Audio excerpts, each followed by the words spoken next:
नमस्कार। आज देव दीपावली का पावन पर्व है। आज गुरु नानक देव जी का भी पवित्र प्रकाश पर्व है। मैं विश्व भर में सभी लोगों को और सभी देशवासियों को इस पावन पर्व पर हार्दिक बधाई देता हूं। ये भी बहुत सुखद है कि 1.5 साल के अंतराल के बाद करतारपुर साहिब कॉरिडोर अब फिर से खुल गया है। साथियों, गुरु नानक जी ने कहा है, बीच दुनिया सेवी कमाइए त दरगिही बेसन पाइए। यानी संसार में सेवा का मार्ग अपनाने से ही जीवन सफल होता है। हमारी सरकार इसी सेवा भावना के साथ देशवासियों का जीवन आसान बनाने में जुटी है। न जाने कितनी पीढ़ियां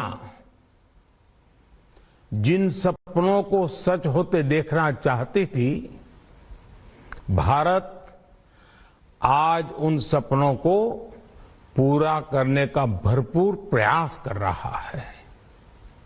साथियों, अपने 5 दशक के सार्वजनिक जीवन में मैंने किसानों की परेशानियों को, उनकी चुनौतियों को बहुत करीब से देखा है, महसूस किया है।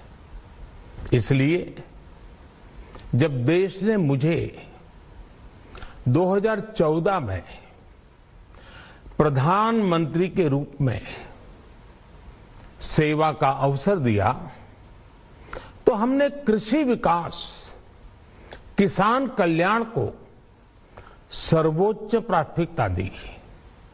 साथियों, इस सच्चाई से बहुत लोग अनजान है कि देश के 100 में से 80 किसान छोटे किसान हैं। उनके पास 2 हेक्टेयर से भी कम जमीन है। आप कल्पना कर सकते हैं, इन छोटे किसानों की संख्या 10 करोड़ से भी ज्यादा है। उनकी पूरी जिंदगी का आधार यही छोटी सी जमीन का टुकड़ा है। यही उनकी जिंदगी होती है। और इस छोटी सी जमीन के सहारे ही वो अपना और अपने परिवार का गुजारा करते हैं। पीढ़ी दर पीढ़ी परिवारों में होने वाला बंटवारा इस जमीन को और छोटा कर रहा है। इसलिए देश के छोटे किसानों की चुनौतियों को दूर करने के लिए हमने बीज, बीमा, बाजार और बचत, इन सभी पर चौतरफा काम किया। सरकार ने अच्छी क्वालिटी के बीज के साथ ही किसानों को neem coated urea, soil health card, micro irrigation जैसी सुविधाओं से भी जोड़ा। हमने 22 करोड़ सॉइल हेल्थ कार्ड किसानों को दिए और इस वैज्ञानिक अभियान के कारण एग्रीकल्चर प्रोडक्शन भी बढ़ा। साथियों, हमने फसल बीमा योजना को अधिक प्रभावी बनाया। उसके दायरे में ज्यादा किसानों को लाए। आपदा के समय ज्यादा से ज्यादा किसानों को आसानी से मुआवजा मिल सके, इसके लिए भी पुराने नियम बदले। इस वजह से बीते 4 साल में 1 लाख करोड़ रुपए से अधिक का मुआवजा हमारे किसान भाई बहनों को मिला है। हम छोटे किसानों और खेत में काम करने वाले श्रमिकों तक बीमा और पेंशन की सुविधाओं को भी ले आए। छोटे किसानों की जरूरतों को पूरा करने के लिए सीधे उनके बैंक खातों में 1,62,000 करोड़ रुपए ट्रांसफर किए, सीधे उनके खाते में। साथियों, किसानों को उनकी मेहनत के बदले उपज की सही कीमत मिले, इसके लिए भी अनेक कदम उठाए गए। देश ने अपने रूरल मार्केट इंफ्रास्ट्रक्चर को मजबूत किया। हमने एमएसपी तो बढ़ाई है, साथ ही साथ रिकॉर्ड सरकारी खरीद केंद्र भी बनाए। हमारी सरकार द्वारा की गई उपज की खरीद ने पिछले कई दशकों के रिकॉर्ड तोड़ दिए हैं। देश की 1,000 से ज्यादा मंडियों को ई नाम योजना से जोड़कर हमने किसानों को कहीं पर भी अपनी उपज बेचने का एक प्लेटफॉर्म दिया। और इसके साथ ही देश भर की कृषि मंडियों के आधुनिकीकरण पर भी हमने करोड़ों रुपए खर्च किए। साथियों, आज केंद्र सरकार का कृषि बजट पहले के मुकाबले 5 गुना बढ़ गया है। हर वर्ष 1.25 लाख करोड़ रुपए से अधिक कृषि पर खर्च किए जा रहे हैं।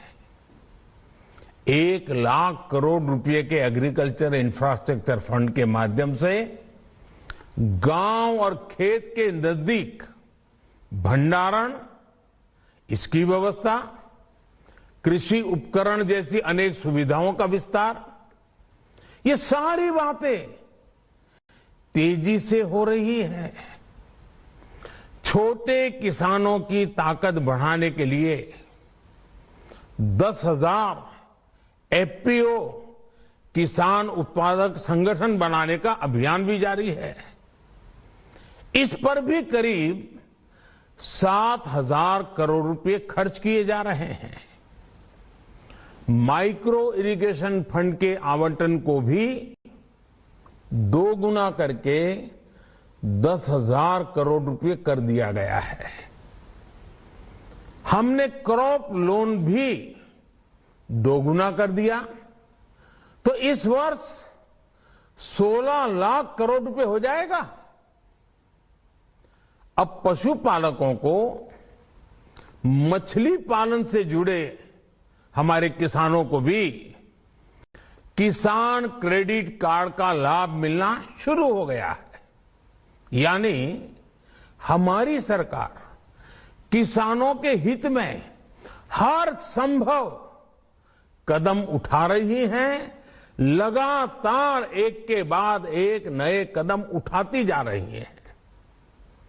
किसानों की आर्थिक स्थिति सुधरे, उनकी सामाजिक स्थिति मजबूत हो, इसके लिए पूरी ईमानदारी से काम कर रही है।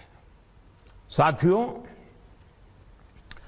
किसानों की स्थिति को सुधारने की इसी महाअभियान में देश में 3 कृषि कानून लाए गए थे। मकसद ये था कि देश के किसानों को, खासकर छोटे किसानों को और ताकत मिले, उन्हें अपनी उपज की सही कीमत और उपज बेचने के लिए ज्यादा से ज्यादा विकल्प मिले। बरसों से ये मांग देश के किसान, देश के कृषि विशेषज्ञ, देश के कृषि अर्थशास्त्री, देश के किसान संगठन लगातार कर रहे थे। पहले भी कई सरकारों ने इस पर मंथन भी किया था। इस बार भी संसद में चर्चा हुई, मंथन हुआ और ये कानून लाए गए।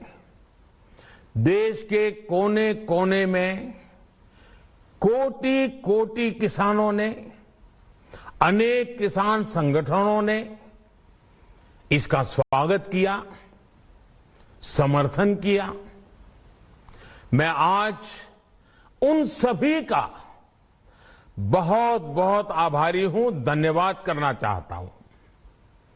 साथियों, हमारी सरकार किसानों के कल्याण के लिए, खासकर छोटे किसानों के कल्याण के लिए, देश के कृषि जगत के हित में, देश के हित में, गांव गरीब के उज्जवल भविष्य के लिए पूरी सत्यनिष्ठा से, किसानों के प्रति पूर्ण समर्पण भाव से, नेक नियत से ये कानून लेकर आई थी। लेकिन इतनी पवित्र बात, पूर्ण रूप से शुद्ध किसानों के हित की बात, हम अपने प्रयासों के बावजूद कुछ किसानों को समझा नहीं पाए। भले ही किसानों का एक वर्ग ही विरोध कर रहा था, लेकिन फिर भी ये हमारे लिए महत्वपूर्ण था। कृषि अर्थशास्त्रियों ने, वैज्ञानिकों ने, प्रगतिशील किसानों ने भी उन्हें कृषि कानूनों के महत्व को समझाने का भरपूर प्रयास भी किया। हम पूरी विनम्रता से, खुले मन से उन्हें समझाते रहे। अनेक माध्यमों से व्यक्तिगत और सामूहिक बातचीत भी लगातार होती रही। हमने किसानों की बातों को, उनके तर्क को समझने में भी कोई कोर कसर बाकी नहीं छोड़ी। कानून के जिन प्रावधानों पर उन्हें ऐतराज था, सरकार उन्हें बदलने के लिए भी तैयार हो गई। 2 साल तक हमने इन कानूनों को सस्पेंड करने का भी प्रस्ताव दिया। इसी दौरान ये विषय माननीय सर्वोच्च न्यायालय के पास भी चला गया। ये सारी बातें देश के सामने है, इसलिए मैं इनके अधिक विस्तार में नहीं जाऊंगा।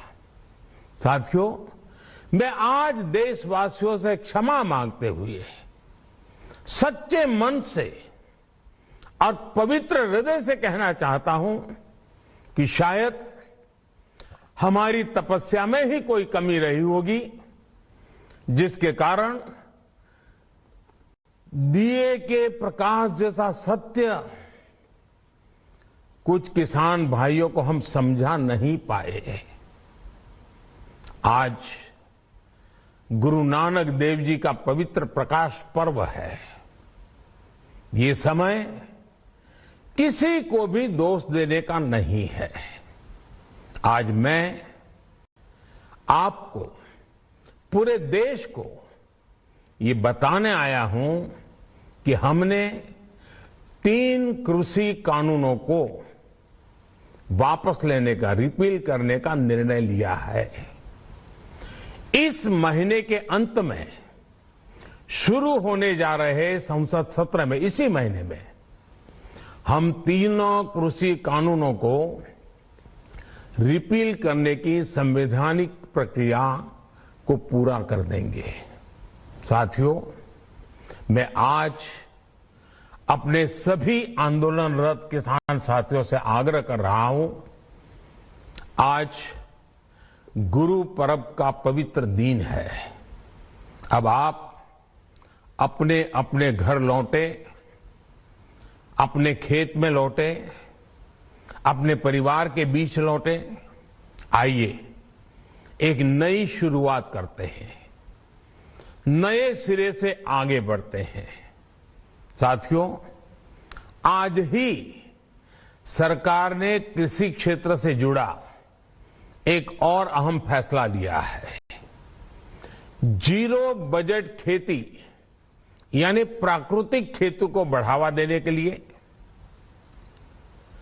देश की बदलती आवश्यकताओं को ध्यान में रखकर क्रॉप पैटर्न को वैज्ञानिक तरीके से बदलने के लिए एमएसपी को और अधिक प्रभावी और पारदर्शी बनाने के लिए ऐसे सभी विषयों पर भविष्य को ध्यान में रखते हुए निर्णय लेने के लिए एक कमेटी का गठन किया जाएगा। इस कमेटी में केंद्र सरकार, राज्य सरकारों के प्रतिनिधि होंगे, किसान होंगे, कृषि वैज्ञानिक होंगे, कृषि अर्थशास्त्री होंगे। साथियों, हमारी सरकार किसानों के हित में काम करती रही है और आगे भी करती रहेगी। मैं गुरु गोविंद सिंह जी की भावना में अपनी बात समाप्त करूंगा। देहि शिवावर मोहे इहे, शुभ कर्मन ते कबहू न टरो। हे देवी, मुझे ये वर दीजिए कि मैं शुभ कर्म करने से कभी पीछे ना हटूं। जो किया किसानों के लिए किया, जो कर रहा हूं देश के लिए कर रहा हूं। आप सभी के आशीर्वाद से मैंने मेहनत में पहले भी कोई कमी नहीं की थी। आज मैं आपको विश्वास दिलाता हूं कि अब और ज्यादा मेहनत करूंगा ताकि आपके सपने साकार हो सके, देश के सपने साकार हो सके। आपका बहुत बहुत धन्यवाद। नमस्कार।